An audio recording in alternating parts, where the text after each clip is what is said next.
Hi friends, I am Mia Bethany from Facts Factory. This is the blood sucking series of the Bleeds. I hope you all have heard about the serial killers or serial murderers. It marks to a person who murders three or more people for motives such as sexual compulsion or even recreation. In many cases, the killings are thought to give murderers a feeling of power which may or may not be sexual in nature over their victims.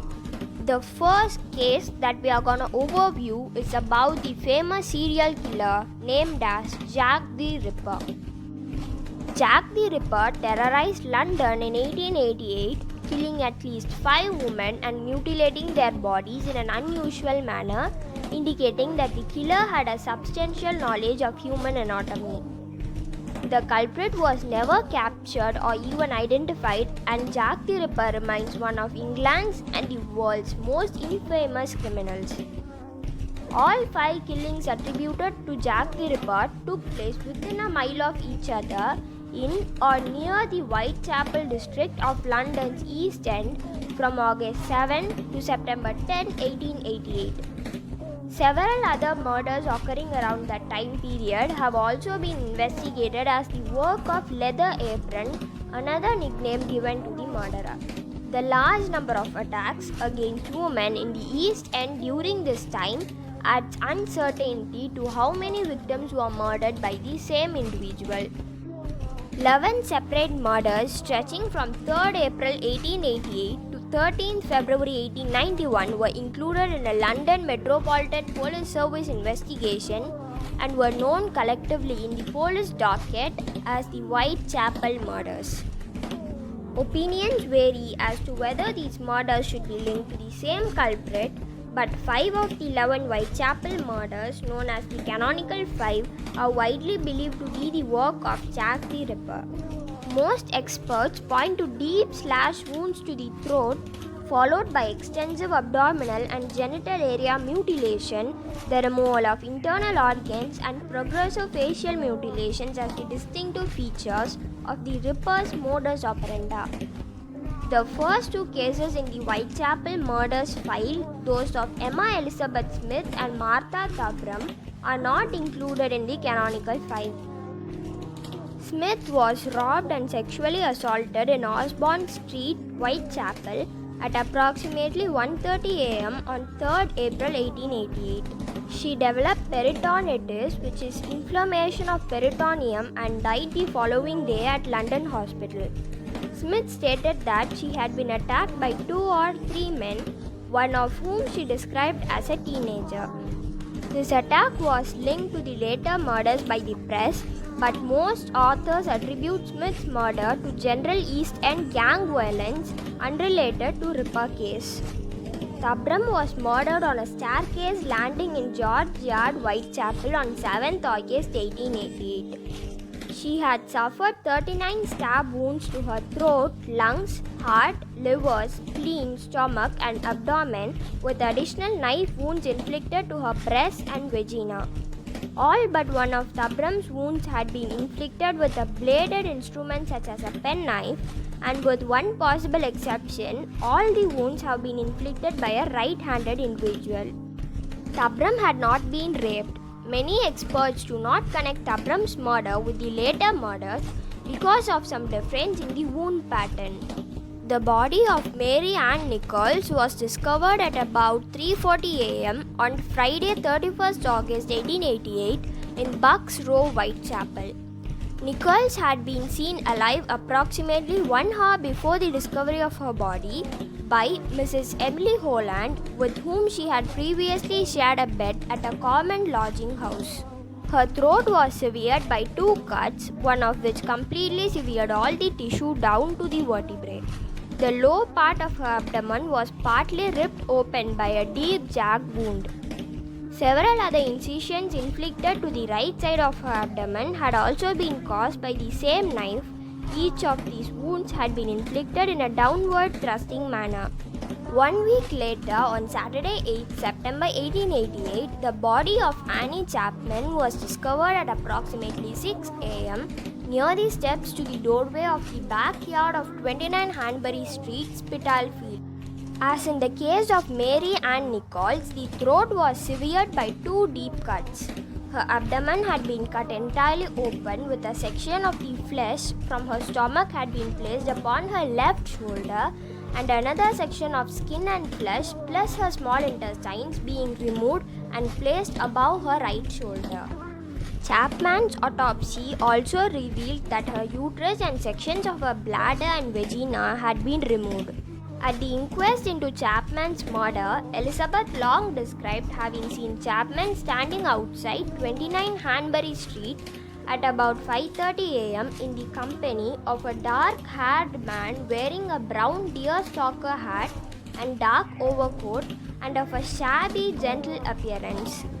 The eyewitness Elizabeth heard the man ask Chapman the question, "Will you?" to which Chapman had replied yes. Elizabeth Stride and Catherine Eddowes were both killed in the early morning hours of Sunday, 30th September 1888.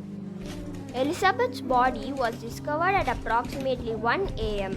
The cause of death was a single clear-cut incision measuring 6 inches across her neck, which had severed her left carotid artery and her trachea before terminating beneath her right jaw.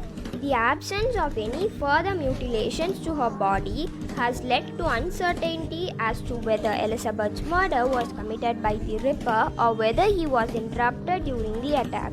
Several witnesses later informed police they had seen Elizabeth in the company of a man in or close to Berners Street on the evening of 29 September and in the early hours of 30th September, but each gave differing descriptions. Some said that her companion was fair, others dark. Some said that he was shabbily dressed, others well dressed.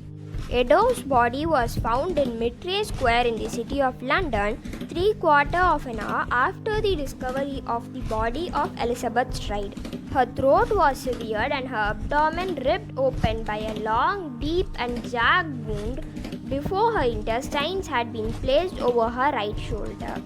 The left kidney and the major part of the uterus had been removed, and her face had been disfigured, with her nose severed, her cheeks slashed, and cuts measuring 1/4 of an inch and 1/2 an inch respectively vertically incised through each of her eyelids. A triangular incision, the apex of which pointed towards Eddowes' eyes, had also been carved upon each of her cheeks, and a section of the auricle and lobe of her right ear was later recovered from her clothing. The police surgeon who conducted the post-mortem upon Eddowes' body stated his opinion: these mutilations would have taken at least 5 minutes to complete. A local cigarette salesman named Joseph Lavender had passed through the square with 2 friends shortly before the murder, and he described seeing a fair-haired man of shabby appearance with a woman who may have been Eddowes. The murders of Elizabeth and Eddowes ultimately became known as the double event. Each of the canonical 5 murders was committed at night, on or close to a weekend, either at the end of a month or a week after. Historically, the belief these 5 canonical murders were committed by the same murderer is derived from the contemporary documents which link them together to the exclusion of others. Some researchers have posted that some of the murders were undoubtedly the work of a single killer, but an unknown larger number of killers acting independently were responsible for the other crimes. The name Jack the Ripper didn't enter the investigation until after the night of the so-called double murder of Elizabeth Stride and Catherine Eddowes on 30th September 1888. Up until that point, the killer had been known variously as the Red Fiend, the Whitechapel Murderer, and the Leather Apron. It was the arrival of a gloating letter posted to a London news agency in later September 1888 that would introduce the name Jack the Ripper into the saga.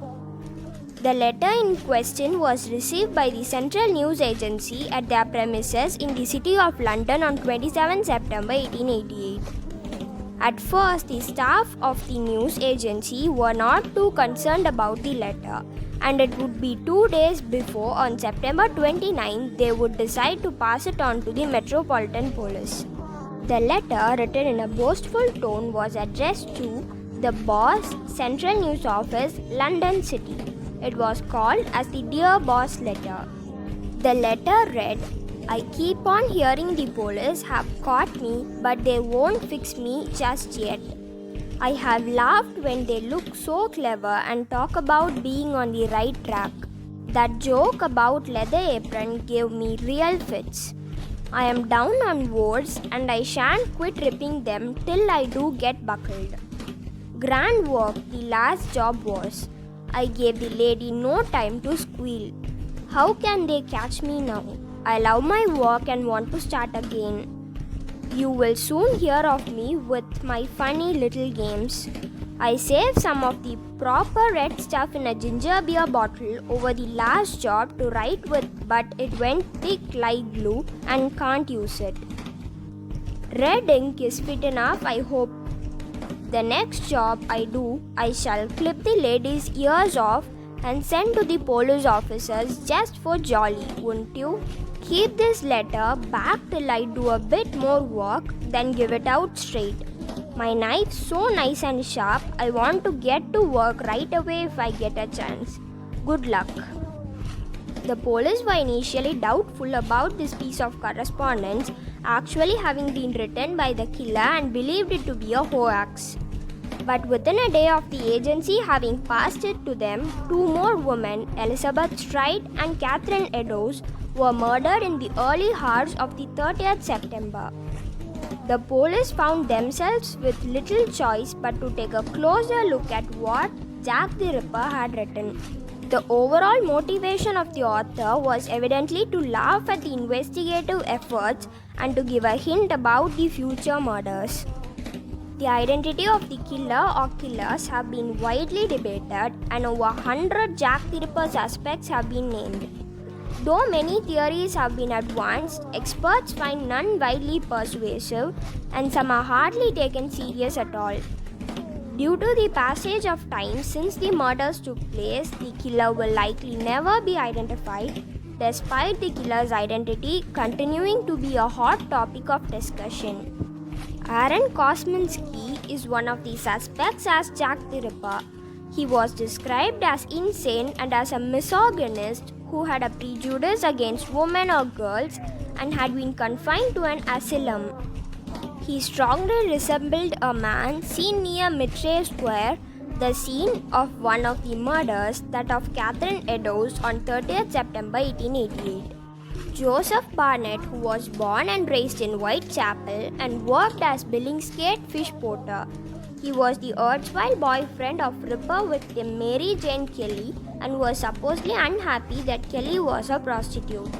It's been alleged that Barnett killed other prostitutes as a means of warning his girlfriend of that occupation, and when she failed to take the hint, murdered her too.